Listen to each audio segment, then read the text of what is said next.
अच्छा, कभी सोचा है कि इंटरनेट पर कोई भी बिल्कुल अजीब सी कहानी इतनी तेजी से वायरल कैसे हो जाती है? आज हम एक ऐसी ही कहानी को समझने वाले हैं जो अजीब है, मजेदार है और पूरी तरह से क्योटिक है। लेकिन ये सिर्फ मजे के बारे में नहीं है, ये इस बात के बारे में है कि वायरल कंटेंट बनता कैसे है। तो चलिए देखते हैं कि जब शहर पर टमाटरों का हमला होता है तो क्या होता है। और कहानी शुरू होते ही सीधा एक्शन। कोई वार्निंग नहीं, कोई तैयारी नहीं, बस भागो।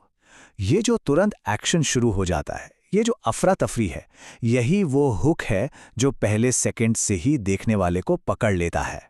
तो सवाल ये उठता है कि आखिर ये तरीका इतना काम क्यों करता है? पूरी तरह से केओस से शुरू होने वाली कहानी इतनी मजेदार क्यों लगती है? चलिए इस टमाटर से भरी कहानी की परतों को छीलते हैं और देखते हैं कि इसके अंदर क्या छिपा है। तो कहानी का पहला सीन हमें ले चलता है सीधे एक वॉर जोन में। पर यहाँ कोई बंदूकें या बम नहीं है। यहाँ कुछ बहुत ही अलग है। जरा सोचिए, एक शहर पर टमाटरों की सुनामी आ गई है। सुनने में जितना अजीब लगता है, उतना ही खतरनाक भी। लोग कुचले जा रहे हैं और हमारे सुपर हीरोज भी अपनी जान बचाने के लिए भाग रहे हैं। मतलब एक ऐसा स्टेज सेट हो गया है जहां कोई नियम कानून नहीं है। लेकिन ये कहानी सिर्फ हंसी मजाक के लिए नहीं है। बहुत जल्दी हमें समझ आता है कि यहाँ दांव पर जान लगी है और ये जानलेवा है। और फिर बस एक लाइन से सब कुछ बदल जाता है। वेनम, मतलब वेनम, जो लगभग अमर है, वो टमाटरों से मारा गया। ये इतना शॉकिंग है, इतना अप्रत्याशित कि देखने वाले को तुरंत पता चल जाता है कि इस अजीब दुनिया में कोई भी सेफ नहीं है। यही है कहानी का पहला बड़ा ट्विस्ट। एक सुपर हीरो का मरना ये साबित कर देता है कि भाई यहाँ कोई सेफ नहीं है। इससे कहानी का लेवल कई गुना बढ़ जाता है और बाकी किरदारों के लिए फिक्र होने लगती है। बस इसी एक मोमेंट से हम इमोशनली कहानी से जुड़ जाते हैं। और ठीक जब लगता है कि इससे बुरा और क्या होगा, कहानी एक उम्मीद दिखाती है और फिर जोर का झटका देती है। एक पल उम्मीद बंधती है, आयरन मैन का जेट आता है, लगता है सब बच जाएंगे। और अगले ही पल कैप्टन अमेरिका क्या कहता है? सॉरी दोस्तों, तुम दोनों का वजन ये जेट नहीं झेल पाएगा, मैं तो चला, बाय बाय। मतलब सीधा सीधा धोखा, वो भी एक ऐसे हीरो से जिस पर सब भरोसा करते हैं। और जो लोग पीछे रह गए, उनका रिएक्शन एकदम असली, एकदम रॉ। ये गुस्सा, ये निराशा कहानी में एक और लेयर जोड़ देती है। अचानक ये सिर्फ टमाटरों से बचने की लड़ाई नहीं रही, अब ये भरोसे, धोखे और सर्वाइवल की कहानी बन गई है।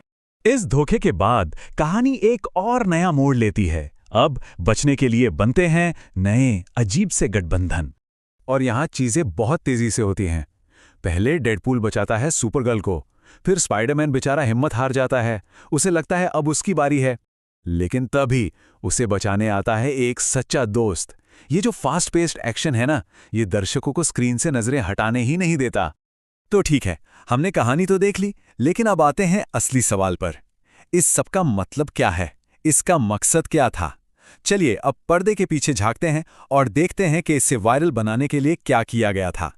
ये सब एक चीज के इर्द गिर्द घूमता है जिसे कहते हैं कॉल टू एंगेजमेंट।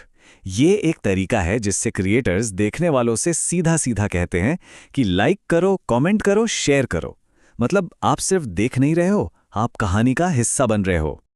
और इस कहानी की असली जीनियस यही है।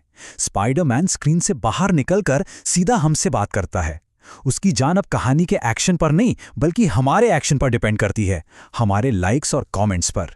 क्या कमाल का तरीका है ना ऑडियंस को इन्वॉल्व करने का। तो आखिर ये तरीका इतना काम क्यों करता है? ये देखने वाले और हिस्सा लेने वाले के बीच की लाइन को मिटा देता है। इससे हमें लगता है कि कंट्रोल हमारे हाथ में है। क्रिएटर को तो लाइक्स और कमेंट्स मिल ही जाते हैं, और हमारे लिए ये सिर्फ वीडियो देखना नहीं, बल्कि एक गेम खेलना बन जाता है। तो इस तरह की कहानियां इतनी पॉपुलर क्यों होती हैं? क्या ये सिर्फ टाइम पास है, या फिर ये कहानी का हिस्सा बनने की एक गहरी इच्छा है? शायद दोनों ही बातें हैं। अगली बार जब ऐसी कोई कहानी देखें तो जरा सोचिएगा, क्या आप सिर्फ देख रहे हैं या आप भी इसमें हिस्सा ले रहे हैं?